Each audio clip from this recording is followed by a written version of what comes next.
I'm going to say something that might surprise you.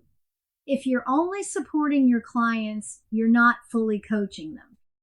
I know that sounds counterintuitive. We got into coaching because we care about people, right? We want to help them succeed. But here's what I've learned after training hundreds of coaches. Support without challenge keeps people comfortable, and comfortable doesn't transform. Think about it this way. Your client comes to you stuck in a pattern they can't see. They're frustrated, maybe even in pain. And what do they get from everyone else in their life? Sympathy, agreement. Yeah, that's really hard. Those responses feel good in the moment, but they don't create movement. Growth happens at the edge of comfort, not inside it.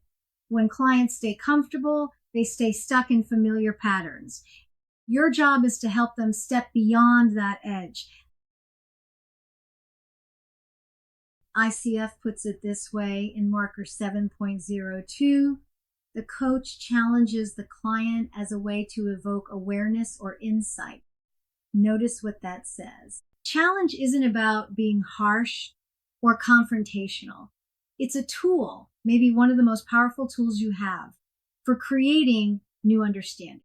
When you challenge effectively, you're opening doors.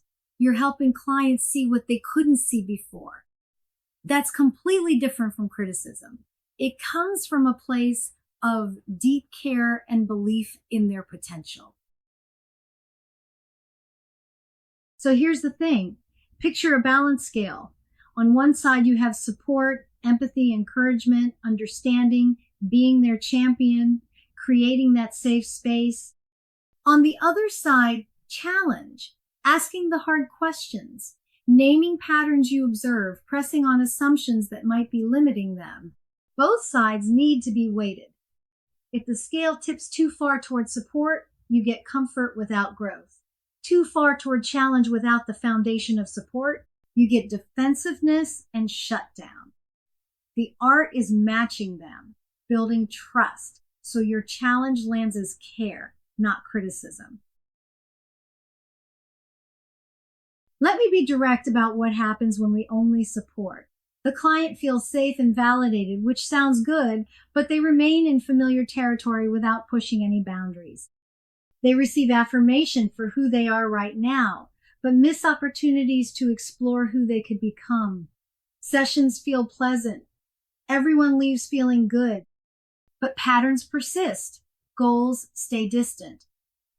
And honestly, we become cheerleaders from the sidelines rather than partners in meaningful transformation. That's not what clients hire us for. So, what does challenge actually look like in practice? It's gently but firmly exploring those recurring thought patterns, the mental models that might be keeping your client small. It's sharing what you notice about their language, their behavior, the contradictions between what they say and what they do. It's inviting them to examine beliefs that have been running the show without their permission. It's asking questions that stretch perspective and create what I call productive dissonance, that uncomfortable space where new possibilities emerge. And here's what's important to remember. This is not about being harsh, critical, or confrontational. Challenge comes from a place of deep care and genuine belief in your client's potential. Here's what I want you to sit with. It doesn't do us any good to just support our client and to be there and be on their side and cheering them on and feeling emotion with them and being supportive and sympathetic. All those things are fine.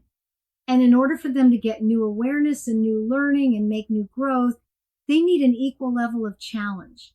Equal. That's the key word. Not occasional challenge when we feel brave. Not gentle challenge that barely makes a ripple. Equal to the support we're providing. Now let's talk about why so many coaches struggle with this. Challenging clients can feel risky and uncertain, especially when we're still building confidence in our coaching skills. There's also this desire for approval. We want our clients to like us. And that can unconsciously hold us back from necessary challenges. Many coaches mistake constructive challenge for harsh judgment. They're not the same thing. And we often confuse being supportive with being kind, but true kindness includes helping clients grow, even when that growth requires discomfort and stretching. Here's the uncomfortable truth. When we fail to challenge, we rob clients of the breakthroughs and transformation they came to coaching to achieve. Under-challenging is actually a disservice. So how do you build this muscle? Start with curiosity, not judgment. Something like, I'm noticing something. What do you make of that? Name the patterns you see. You've mentioned this 3 times now. And let them sit with that observation.